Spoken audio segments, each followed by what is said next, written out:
Alumni both in position to escort him. I think this is going to be our first cap of the game.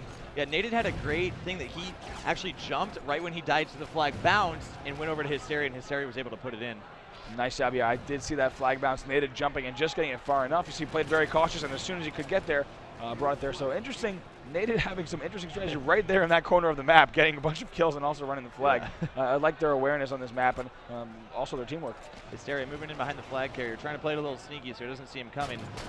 Got two players from the back. He takes down one, and he's there's a guy behind him though as he goes down. Yeah, brings one player down and takes another player down to low shields. It puts his teammates in a pretty good position. Nated also has a flag out though.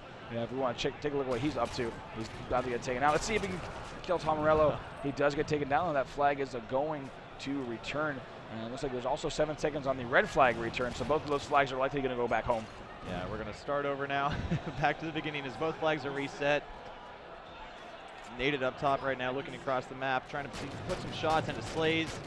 And look at this angle that Nated is using right now. So important because he has teammates on that left lane. Gets a nice double kill there and gets a third player weak, so that's also a huge play from him. You can really, I mean, there's times when I saw Nated in Halo 3. If you think about back to Onslaught, I mean, he would just fly down A Street or B Street, getting so many kills. Look at this, how fast the Needler kills. Thank you. Why would you not use that? That is an awesome weapon. And now turns 2, and I think picks up the double. I am in favor of the Needler. Yeah, picks up the double kill and now running the flag. Flame had great play as he's going to run out of the middle of the map and hope he can not get naded. Looks like Neighbor, though, for triggers down, is going to grab the enemy's flag and roll it out himself.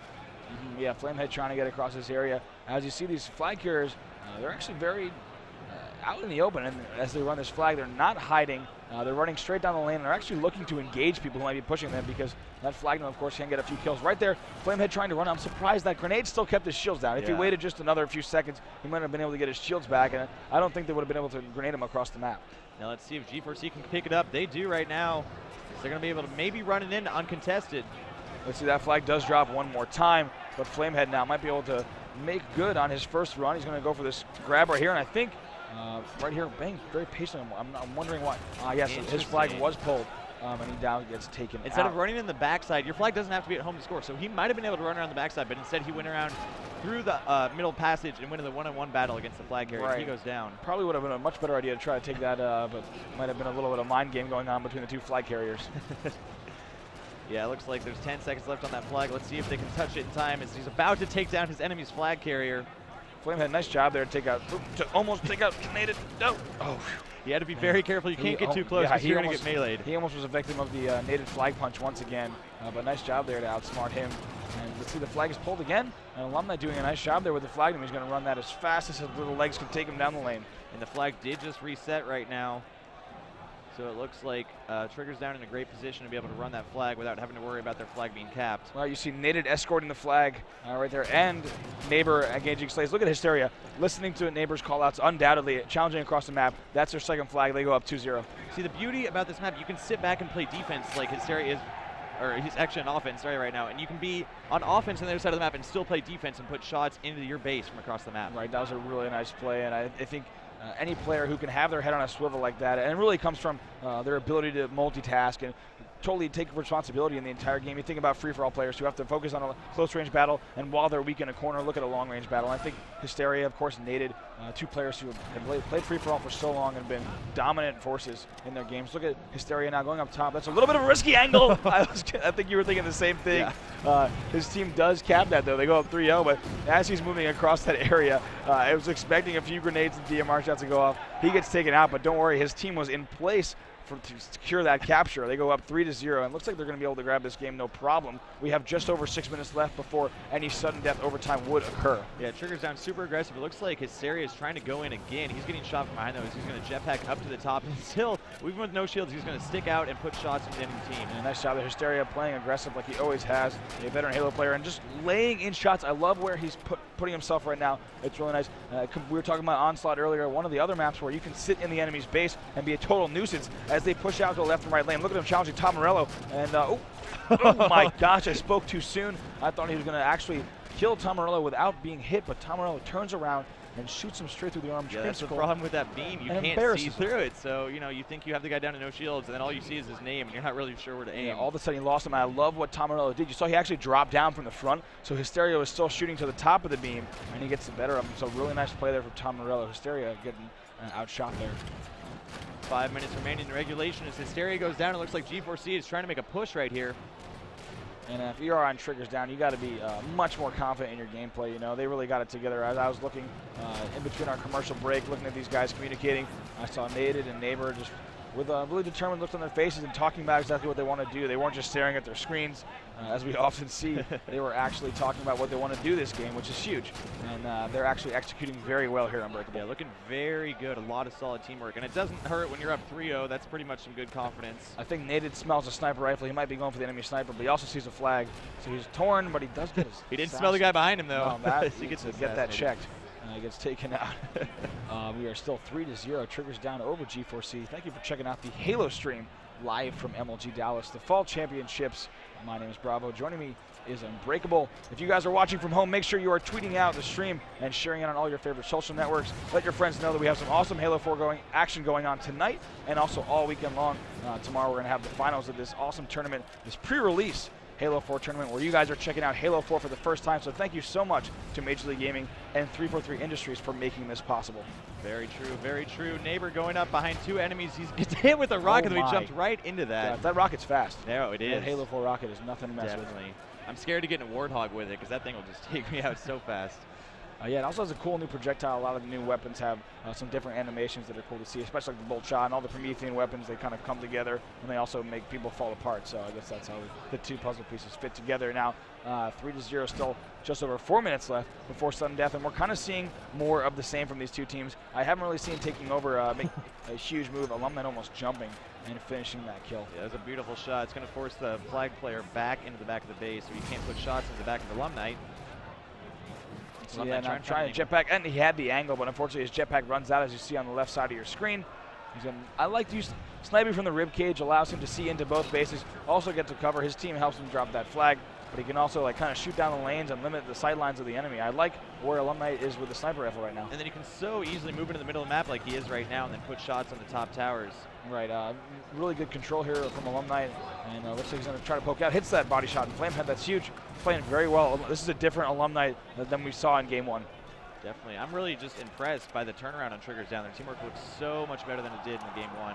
And I feel like if they keep this momentum going, then I feel like the third game, if it goes to it on Abandoned Team Slayer, should be no problem for them. Right, and Abandoned, arguably a segmented map as well. So you have a lot of open battles where you have, let's see, nice job, Alumni. They're opting not to shoot and hits the body shot on the player who might try to get a needler, but knowing these players, no one's going to get a needler. Alumni had to go down, though. He'd been at no shields for so long. He finally goes down, and it looks like Flamehead will take over with that sniper rifle. Yeah, he's only got one bullet, though. Let's see if he can put it to use here. Decides to opt for the DMR. Not a bad choice as he's pushing in with his teammates now. Tomarello takes out Hysteria and pushes in, takes out Naded as well, putting up a highlight reel, just taking out player after player. And let's see, this flag is now being run. Yeah, nice job there. That was 3 dead. They're going to continue this flag run. And really, when I talked to Kevin Franklin from 343 Industries about this flag run, nice job there, Naded, being very aggressive, pushing back to the flag cap, and punishing the flag runner for coming out that doorway. When I talked to Kevin Franklin from 343 Industries, really what the goal is here, that the flag kind of inches its way. Nice job there, Neighbor with the light rifle. We have not seen much light rifle, but let me tell you, Kevin Franklin wants that flag to inch up across the map, and I think that's what we're seeing. 15-second return, which is a little bit shorter than matchmaking. But the flag inches up, and if the team's working together, they'll be able to continuously get it there, and I think that's what G4C was trying to do, but Naded definitely denied that opportunity. Definitely. Slay's picking up the rockets on spawn right now. He's going to push up. There's only 1 minute and 35 seconds left in regulation, so taking over has to push in right now and cap at least twice and then pull the flag out in 1.5 minutes. Right, I'd like to see if this is mathematically possible. We'll have to test that later in a custom game, but they will have to start running flags immediately. Of course, Slays does not want to grab the flag because he has rockets, and he won't be able to take those rockets back out. But I think, based on the way he's moving around the map, this is pretty much over. Yeah, I mean, he's pulling a T2 with the rockets and sniper. The thing is, he has to have his teammates back there to help him out because he doesn't want to pick up the flag with all these power weapons. Yeah, he just keeps picking up power weapons. Before you know it, he'll have about 6 power weapons and no flag in his hand. As you see now, Triggers down trying to escort this 4th flag in. Flag player was trying to be sneaky, but I guess he doesn't remember that there's a waypoint over his head, so he couldn't really juke that one. Yeah, I know. It looks like now with 50 seconds left in the match, Slays is just kind of padding his stats for this tournament and hoping for better luck in Abandoned Team Slayer now, getting a double kill there. And but no matter how fast rather this flag is ran, it's not going to matter. Yeah, I mean, he takes down the flag here, but really solid play by Triggers Down. It doesn't matter if the game's about to end. They want to make sure that it's impossible for G4C to come back. So they died multiple times just to put that final flag cap in, or their fourth flag cap. Right, Slay is picking up a few kills there, but of course it is not going to matter for his team now. We have 20 seconds left before the end of the match. Triggers Down must be feeling better. And let's talk a little about what we're going to see in Abandoned TS. It's a lot about controlling that top center structure and then really spawn trapping the enemy in the purple forest, on the beach area, and in the back room. That's another one of those maps, kind of like Haven, where there's so many different angles, and once you get low shields and you're sitting in that top ring, there's not really that many places to hide. So it's really going to depend on great teamwork, which based on what we saw from Triggers Down, they might pull it off from this. Right, so there you see it, 4-1, Triggers Down, taking game 2 over G4C, taking over. We're going to be heading to game 3 in just a moment. But before we do that, let's take a look at the stats from this match. Wouldn't be surprised to see some really good numbers from Triggers Down. Yeah, I mean, like we said, a lot of teamwork, and besides Slay's slaying at the end, I don't think it will make that big of a difference. Waiting for someone to jump on board with the stats. Alumni with 31 kills and 20 deaths. Definitely the slayer for his team this game. Yeah, right there going positive 11. A nice job from him. And all the other players on the game actually not getting that many kills. You see, wow, Alumni really stepping it up, having significantly more kills than anyone else in the match. But let's not forget about Naded with 17 assists. That is quite a few. A nice game from him. And if they can continue that momentum and teamwork into Abandoned TS, like you said, it's a little bit different strategy. They'll be able to take that out. We're going to be coming up with Game 3 next here from MLG Dallas Fall Championships.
Welcome back, guys. The players got a little bit ahead of us and they actually started the game before we were supposed to. So they had to restart it a little bit because they got to wait for the ref to tell them to start. But you know what, Brian? We're ready to start right now. So let's go ahead and get game number 3, Abandoned Infinity Slayer, underway.